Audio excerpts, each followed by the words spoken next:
Did you know that there is a place on the coast of Maine that was once the fish and fur trading capital of the entire world? This was a place where ancient peoples hunted with bone-tipped spears and arrows, where a nation peacefully traded hands for the very first time, where seafaring heroes were born, and where a community was carved out of rock. This is Pemaquid, Maine.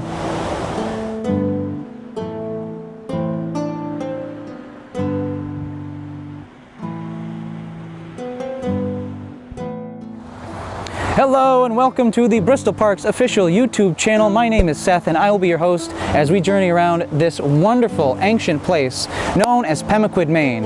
It is my home and it is a beautiful place. From the striking rocks of Pemaquid Point to the tranquil and amazing Pemaquid River that you see behind me here, Pemaquid has an absolute wealth of natural beauty to look at. I'll be taking you around some of my favorite spots as well as spots that I feel are significant to the history of this place. So come along and we will see what this place is all about. Pemaquid is located in the mid-coast region of Maine, sitting handsomely between the Damariscotta River and Muscongas Bay. Its prominent shape earned it the name Long Point by the native Abenakis that used to live here. Pemaquid has not been known by any other name that we can ascertain from history, though it became known as the town of Bristol in 1765. The town and the landmass itself were both sold to an English settler named John Brown in 1625 by a fellow named Samoset. Now, Samoset was a legendary native who changed the course of American history, and we will learn all about him in a future video. Some of Pemaquid's earliest inhabitants were the red paint people from 5,500 to 3,000 years ago, around the time that the Egyptian pyramids were being constructed. The red paint people earned their name because they marked all of their burials and graves with red ochre. Not much is known of these people. We don't know what their actual name was, we don't know what language they spoke, and we don't know exactly where they came from. But we do know that they used stone and bone tools, they used some pottery, and that they had burial ceremonies. The Abenaki were the Native Americans who inhabited Pemaquid after the red paint people, though much longer afterwards. Again, not much is known about how they got here or where they came from. We do know that they used stone tools and that they had pottery. Don't mistake their simple tools for ignorance, however. The Abenaki were wise beyond measure and they understood this environment much better than any of us nowadays could ever understand it.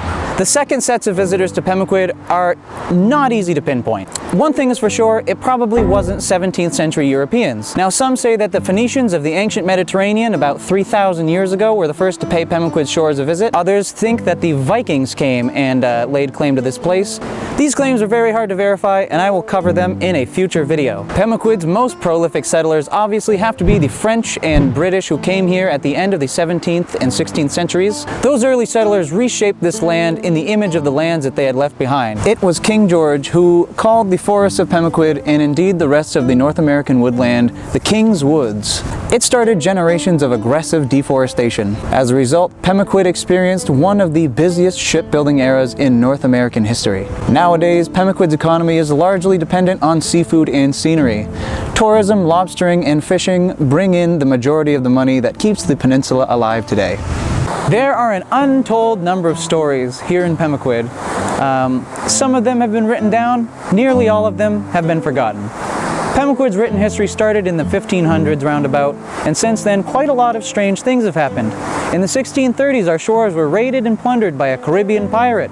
We even helped to spawn the ice harvesting industry in the entire region. One can extrapolate from this that the history from before the Europeans arrived was equally chaotic and hard to predict.